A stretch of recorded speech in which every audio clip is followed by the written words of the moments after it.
हरे कृष्णा। हरे कृष्णा। आज हम फिर से मिलते हैं मिस्टर अनिल वाधवानी जी से। जैसा कि आप सब जानते हैं, बहुत सारे प्रश्न होते हैं जो हमारे मन में उत्पन्न होते हैं। जीवन जीते जीते मतलब कि कंटिन्यू होते होते बहुत सारे प्रश्न ऐसे होते हैं जो हम सोचते हैं, पर हमें उन प्रश्नों के उत्तर शायद गूगल भी नहीं दे पाता, क्योंकि प्रश्न ऐसे होते हैं जो सिर्फ श्रीमद् भगवत गीता में विस्तार सहित लिखे होते हैं। अब हम उतना समय नहीं निकाल पाते हैं अपने पूरे दिनचर्या में कि हम श्रीमद् भगवत गीता पढ़ पाए, तो उसी प्रश्नों के लिए ये वीडियो उसका माध्यम है। जैसा कि हम जानते हैं, हम भगवत गीता पढ़ना चाहते हैं, हमने भगवत गीता पढ़ी, लेकिन उसके बाद हमसे कोई पूछे कि हम उसका कम शब्दों में सारांश बता दें, तो हम क्या बताएंगे? बहुत विस्तृत चीज को हम कम शब्दों में कैसे बता सकते हैं, वो आज हम जानेंगे। हरे कृष्णा। जैसा कि समझ पा रहे हैं, भगवत गीता का सारांश जानने की इच्छुक है। आज की जो न्यू जनरेशन है, सबको यही लगता है कि किसी न किसी तरीके से कम समय में पूरा उसका सार लिया जा सके। अगर भगवत गीता के सारांश के दो पॉइंटों में अगर उसका अंत करना हो, वैसे तो भगवत गीता का कोई अंत है नहीं, न इसका आदि है, न मध्य है, न अंत है।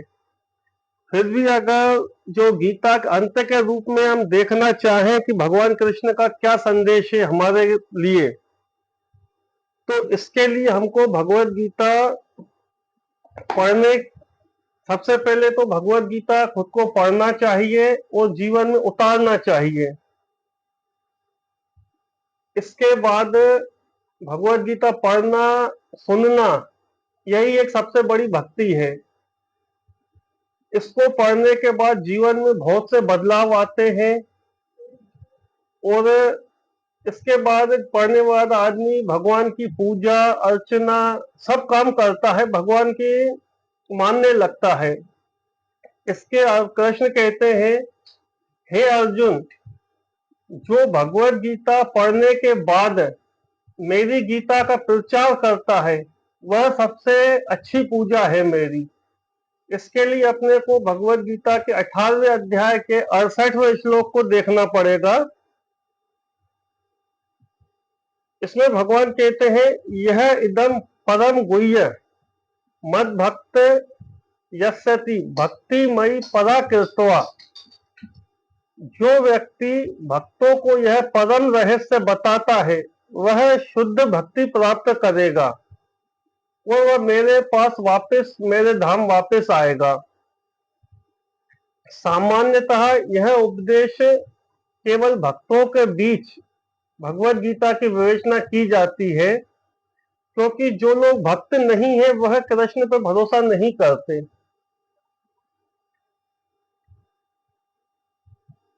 इसमें ऐसा है, जैसे भगवान कहते हैं, हे अर्जुन, जैसे यह गीता मैंने तुमको सुनाई, उसी तरीके से कोई मनुष्य समाज में या संसार में भक्तों के बीच में इस ज्ञान को प्रस्तुत करेगा या दूसरों को यथारूप यही ज्ञान देगा, वह सेवा मुझे बहुत पसंद है।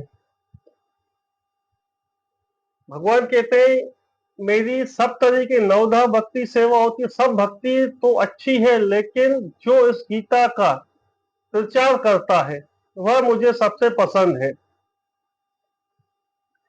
वैसे भी हम लोग तो एक व्यापारी वर्ग के हैं, हमको जो सेल्स पर्सन में होता है वह ज्यादा प्रिय होता है। भगवत गीता के 68वें श्लोक में भगवान बताते हैं, जो यह भक्तों के भी रहस्य बताता है, वह शुद्ध भक्ति प्राप्त करेगा। इस संसार में उसकी अपेक्षा कोई अन्य न सेवक मुझे अधिक प्रिय है, न कभी होगा।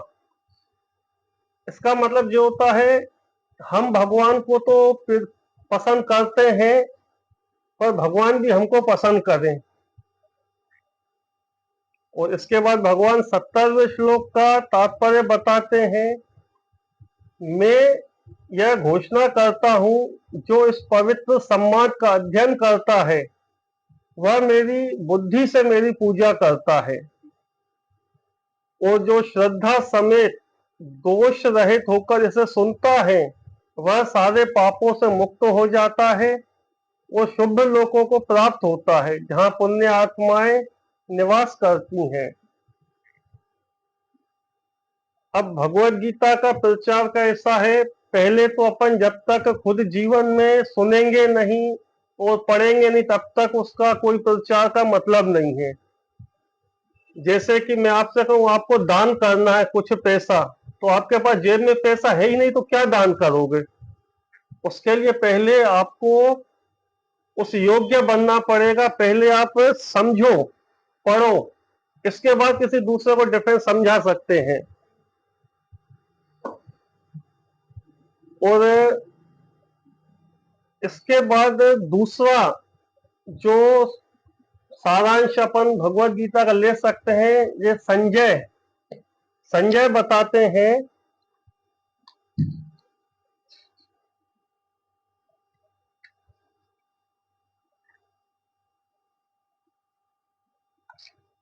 संजय 18वें अध्याय के 78वें श्लोक में पूरी भगवत गीता का सार स्पेशली कम से कम शब्दों में बताते हैं। यत्र योगेश्वर कृष्णो यत्र पार्थ धनुर्धर तत्र श्री विजय भूति ध्रुवा नीति मम। जहां योग योगेश्वर श्री कृष्ण है, जहां परम धनुर्धर अर्जुन है, वहीं ऐश्वर्य विजय अलौकिक शक्ति नीति भी निश्चित रूप से रहती है। ऐसा मेरा मत है। अब आज के टाइम में आप श्री कृष्ण और अर्जुन को किस तरीके से अपने साथ रख सकते हैं, इसको यह समझना चाहिए। कलयुग में श्री कृष्ण का अवतार नाम के रूप में हुआ है। कली काले नाम रूप अवतार कृष्ण अवतार। कलयुग में एक तो कृष्ण का नाम के रूप में अवतार है, उसको आप महामंत्र जप कर सकते हैं।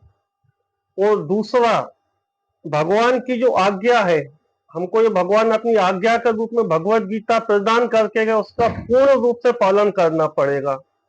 पहले उसको समझिए, पढ़िए, आगे प्रचार करो।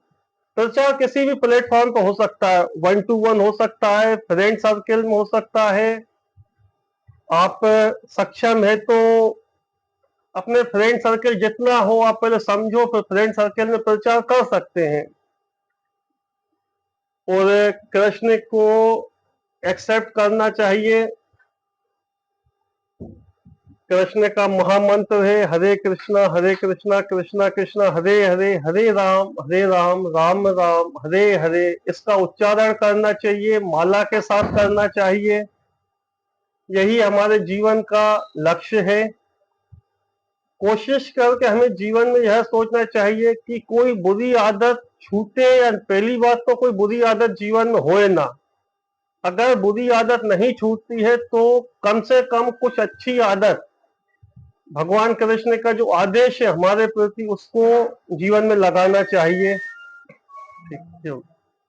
जैसा कि आपने सुना, बेस्ट एग्जाम्पल, अगर हम कुछ करते हैं, हम अच्छी चीज कर रहे हैं, जैसे हम में कोई गुण है, हम में कुछ अच्छी बात है, वो हमने किसी को बताया, किसी ने हमारे गुण समझे और उसने आगे जाके किसी को बताया कि ऐसी चीज थी, तो हमें भी वही पसंद आता है कि हमें ये अच्छी बात थी और उसने हमारी चीज को दूसरे को बताया।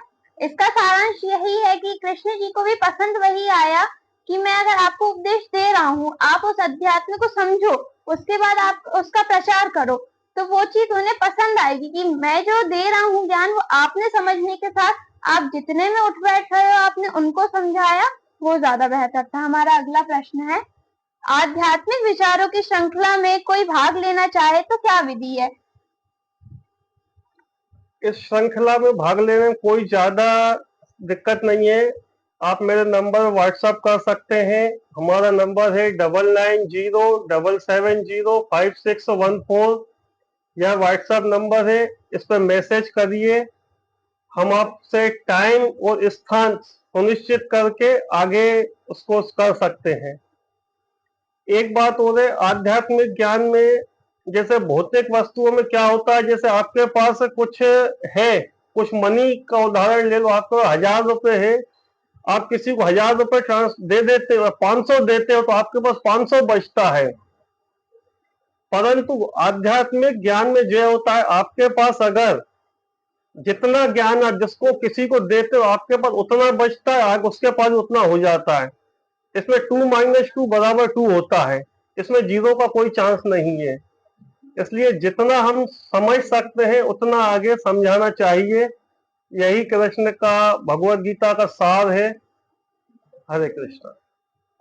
इस प्रश्न का उद्देश्य यही था कि आपके मन में और भी कोई प्रश्न रह रहा हो जो आप समय निकाल के श्रीमद् भगवत गीता जी को नहीं पढ़ पा रहे हैं और आपके मन में वो प्रश्न है, तो आप इस फोन नंबर पर ट्राई करके आप इनसे डायरेक्ट बात कर सकते हैं और आप अपना प्रश्न पूछ सकते हैं, जिससे आपके मन के पूरे डाउट क्लियर हो सकते हैं। हरे कृष्णा। फिर मिलते हैं अगले वीडियो में।